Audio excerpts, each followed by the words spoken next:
was raised by a proud Indian mother as a proud African American woman. That's how I was raised, because my mother was acutely aware of the environment in which she gave birth to and was raising her children. I am proud of my Indian culture and heritage and know probably as much, if not more, about the history than a child who was born to two Indian parents, in India. But it's a complicated subject. Oh, and I'll leave it at that. Yeah. Good morning, good afternoon, good evening. This is Dr. Soul Brother, once again with some remedies to help cure your ills. This episode represents part two of my topic dealing with Kamala Harris. For those of y'all who heard my show from before, it was actually a rerun of a show that I did before. I decided to upload it, do a re upload, given the climate that we're in right now. So, who says Kamala Harris isn't black? That was the show that I re-uploaded. So this would be part two. Who says Kamala Harris isn't black? I think it's important for us to address some things. I played an excerpt of an interview, a conversation that took place with her a while back, and I found it very informative. To those of y'all who want to say she's not, and again, I'm not here to go into her politics. I'm not into all that. Whether you agree that she should be running for the presidency or not, that's not the issue here. The issue is her racial identity, and I want something else to be made clear. Um, People are making this thing personal in terms of her attack. In other words, many of y'all are going after her. It has nothing to do with her politics necessarily. It has to do with her identity and how she identifies herself. Well, let's be clear. You heard the excerpt of a discussion with her. And so she's going into how she was raised. Now, it's interesting. Her mother, a brown woman from India, her father, a black man from Jamaica. Let me repeat that, a black man from Jamaica of African descent. Contrary to this whole notion that she's Indian because both her parents are Indian. No, it's clear. Go and get a copy of her memoirs, and you will see photographs. And in fact, you can even see it on social media if you want to. A picture with her grandmother, her paternal grandmother, by the name of Beryl, in Jamaica. If you don't recognize that's a black woman, I don't know what to tell you. Okay, her grandmother, that is, and her father being a light skinned man because his father was light skinned, so he took after him. But let me move on. See, what bothers me about this whole thing regarding VP Harris is that in many ways this is deeper than her. And to prove that, I'm going to share something briefly that an actress, a sister of ours, named Ella Joyce, commented on social media recently. And what did she say? I'm not going to read the whole thing, but I'm going to read a part of it to make a point. She says, quote, I'm a black woman who happens to be light skinned. Let somebody try to tell me I ain't black. I have suffered every racial indignity from bigoted racist attitudes that most of us people of color suffer and experience in America. My complexion and natural kinky hair had them calling me names too, or racial profiling. And then she goes on into some other things. Now, mind you, unlike Kamala Harris, the actress Ella Joyce has two black parents, and she just happens to be light skinned. Some of y'all who have this light skin obsession, y'all need to kill that noise. Kill it. And I want to say this to my light skinned brothers and sisters who want to go in on those of a lighter hue who are of mixed parentage. In other words, who come from a situation where one parent is black, the other one is non black. You need to beware because folks are going after the Kamala Harrises of the world and others who have mixed parentage. It's them today, it's you tomorrow, Mr. Light Skin, Miss Light Skin, who have two black parents. Let's understand that. It's Kamala Harris today, it's you tomorrow. So you need to get that straight on a serious tip. Let me move on. Why is it that y'all gonna sit up here and act like you don't have folks who look like a Kamala Harris in your family? Huh? You know you do. First cousins, distant cousins, aunties, parents, mother, etc. I was recently tracing my family tree, and I ran across some documents. And the library where I was at, we're going through this stuff. This is just a couple weeks ago.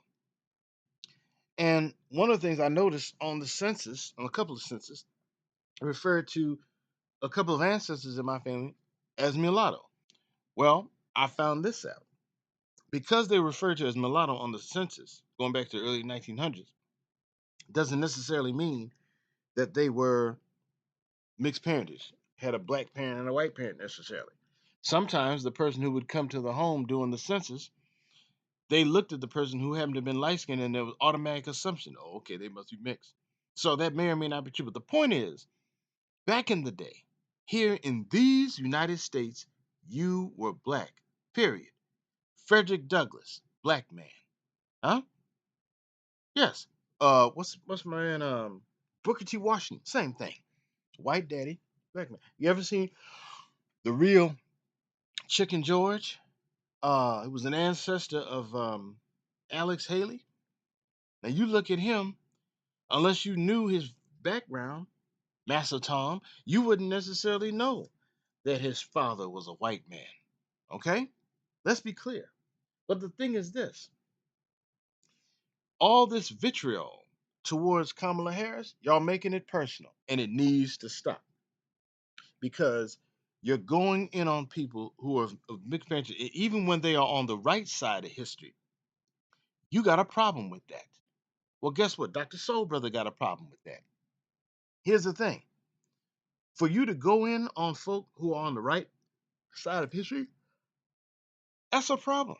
It's one thing to go in on the person, let's say, who is on the wrong side of history. That's understood. But even when you're going on, even when it's uh, proven that the person is on the right side of history, you got a problem with it. Okay, so you know what that shows? Y'all engaging in bigotry, straight up bigotry. And here's another contradiction. We don't need to hear from y'all who are divestors and swirlers and or people who have friends of yours who are non-black, and yet you got a problem with somebody who has a background like a Kamala Harris. You are a walking contradiction. So you mean to tell me you in your twisted up brain like a pretzel have convinced yourself you have more of a commonality with a non-black person than somebody who comes out of a background like a Kamala Harris or somebody who just is light skinned and they got two black parents. No, there's something fundamentally wrong in your psyche. And you need to be stretched out on a therapist couch. For real, for real. And that's real talk. I'm not trying to, this ain't hyperbole. I ain't trying to be a comedian. That's real talk. I mean that you need to be stressed out on a therapist couch because you got problems. And you are not as black as you try to portray yourself. Because if you were truly black, you would engage in something uh, where you would try to make it, it would be clear that you are about the unification of black folk. Your line of thinking and rhetoric is antithetical to the black unity you purport to represent. No, no, we can't have this. We can't have this at all. No, you are way out of line at this point. So, getting back to Vice President Kamala Harris, again, I'm not talking about trying to endorse her. I'm not going into her politics. This has nothing to do with her politics. That's a whole nother situation. I'm talking about her racial identity. And not only that, this is bigger than her because here's the deal. You have other people who are lesser known than she is, and you got a problem with them. and you want to deny them of their blackness. Who do you think you are? Just who do you think you are? And what's so embarrassing and disgraceful about it, other people see that. Other people, and white folks, get an enjoyment out of that. They get an enjoyment out of that. What you're doing is you are furthering the divide. Back in the 1960s, and I'm talking to some of you older folk, silent generation, uh, um, uh, those with the baby boomers, y'all ain't out of you in my crosshairs, okay? And why do I get on you? You are old enough to remember the 1960s. Black is beautiful, Black Power, Civil Rights Movement, etc. The overall Black movement was addressing those things, and we're dismantling those barriers that were dividing us as a people, and people were embracing their Blackness. Let's be clear, Kamala Harris was born in 1964. Her mother was a champion, as far as I'm concerned. Why? Here she was, a non Black woman, an immigrant woman from India.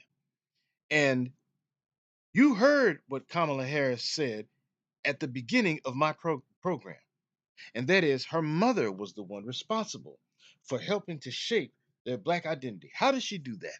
And she wasn't a Black woman. Here's the deal. To some of y'all who don't know or don't seem to care, I'm going to tell you anyway. Her mother, Miss or Dr. Shamala Gopalan Harris, if I'm pronouncing it correctly, surrounded herself and by extension her daughters with Black folk in the Oakland community. These are facts, whether you believe it or not, whether you like it or not. Because see, that's the other thing. You got some people. Well, I'm surprised that Kamala uh, uh, went to an HBCU, given how she was raised. Um, First of all, when you say that, you suggest that she was raised in a white community, which she was not. Because here's the deal. Remember, she was bused. If you are a Black child being bused, you're not bused from a white community to a white community. That's not how busing works, fam. That's not how busing works.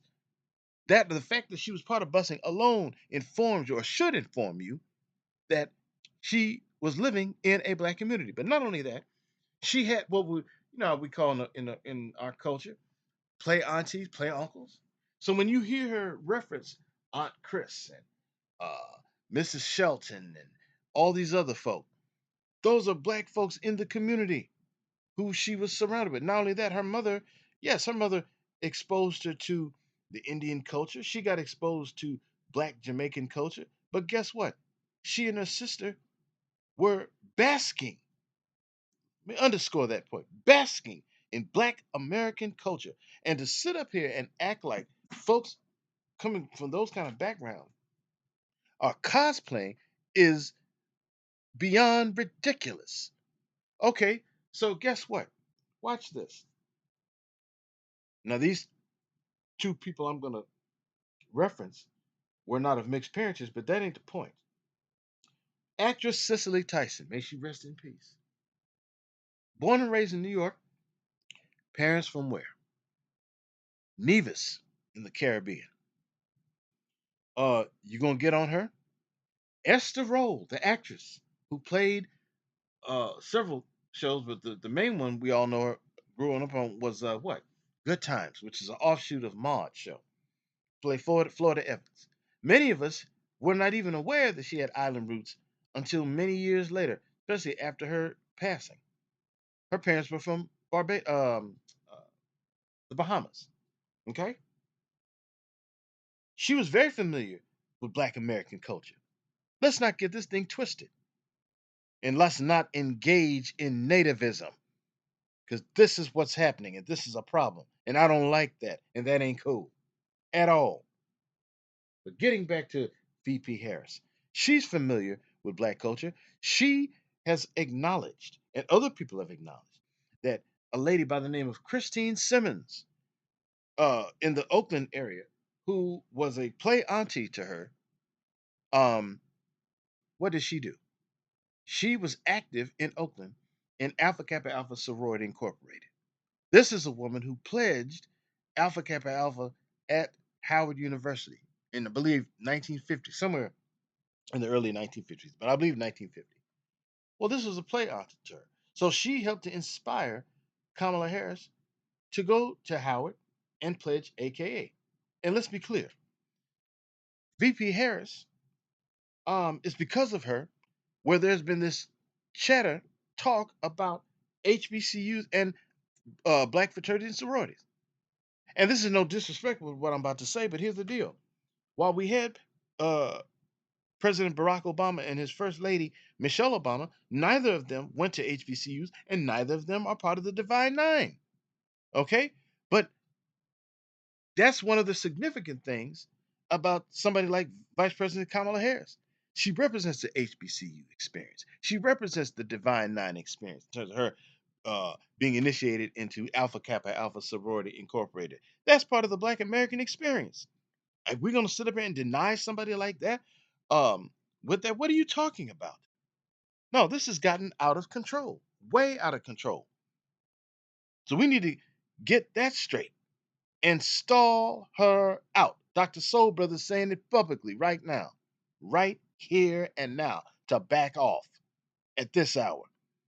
How dare you try to deny or rob somebody of their identity? You know, there's more than one way of being black. Black is more than a skin tone. Black is more than how you look phenotypically. It's all about the culture and the experience. Yeah, now of course, the distinction that can be made between somebody like Kamala Harris and somebody else black in America who has roots here, in that she doesn't have roots here, and that's okay. But neither did Sidney Poitier, neither did Harry Belafonte, neither did Cicely Tyson, Esther Rolle, Constance Baker Motley. I could go on about those who were American born and raised, and even somebody like Sidney Poitier, who was literally just born here but raised in the Bahamas. He never tried. He was familiar with the black experience in the United States. No. So for you to turn around and give somebody like VP Kamala Harris pushback because she wasn't born here or because she's light skinned and is she really, um, I don't consider her a black woman. Who do you think you are? Just who do you think you are? And by the way, y'all ain't fooling me. If she was married to somebody who looked like, say, Morris Chestnut type, y'all would still have a problem. Why? Because the attitude would be this: well, the only reason why he's here with her is because she's light skinned. Man, y'all are a real problem. And your line of thinking is not revolutionary, and it nor is it uh does it um affirm black unity at all. At all. Y'all nitpick too much, you find fault with anything, and you become what's known as a killjoy. That's exactly what some of y'all been. And the thing is, some of you who purport to be pro-black. What is this? Well, guess what? Um, your so-called pro-black needs fixing. Needs fixing. It really does. No, you need to get it together. Straight up. Need to get it together. Tell you straight like that. Need to get it together because you're out of line. Out of just way out of line with this.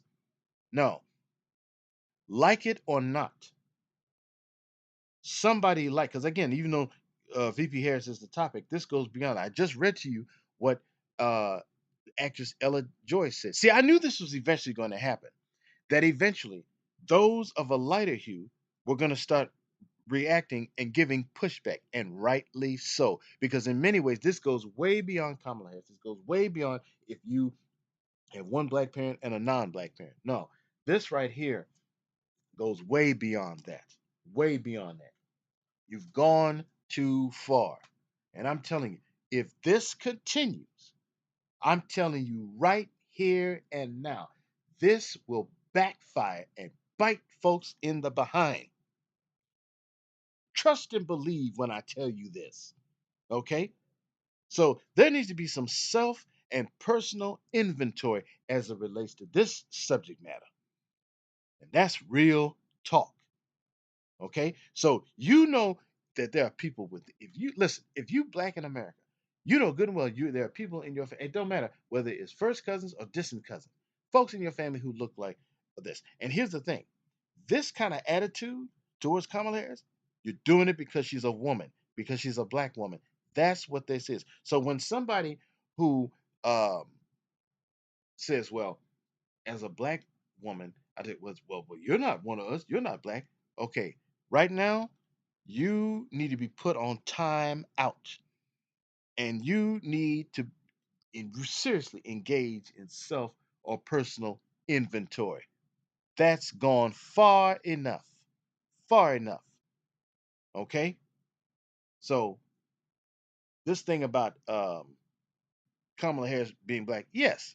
It's like that song, Am I Black Enough for You? Yeah. She's shown and proved that she is a black woman. And the thing I find interesting is some people who are of a darker hue don't have the soul of a Kamala Harris. Those people who are of a dark hue, some of them, not everybody, don't have the soul of a Cab Calloway or a Malcolm X or somebody like that. Look at Malcolm X's mother. Malcolm X's mother was light skinned as a result of being a product of a white man and a black woman. And Louise Little, maybe one day I should do a show on that, on her. That's possible. I might consider doing that. What do y'all think? But she was mixed race background and she identified as a Negro. And also, she hooked up with a black man who was very dark skinned. That was intentional on her part.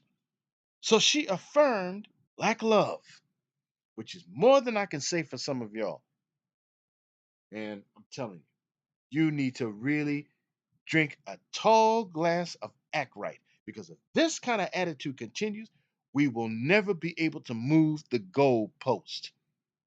So I want y'all to tell me when pageants like Miss Black America came on the scene and you had sisters of different hues come up and all that, were they wrong for that? Were they wrong for that? Because when they say black is beautiful, again, black is more than a color, it's a culture. And when you see folk, look at the women who pledged with VP Harris. They run the gamut. You got those who were her skin tone, some were kind of medium brown, some of them who were dark. Look at Dr. Glenda Glover, who was the president of Tennessee State. She's what you call a chocolate. And when you see her embracing Kamala Harris at the AKA convention, I want to say, was it 2023 or 2022? Time moves so fast. One of those times. That's black beauty right there. That's an example of black is beautiful.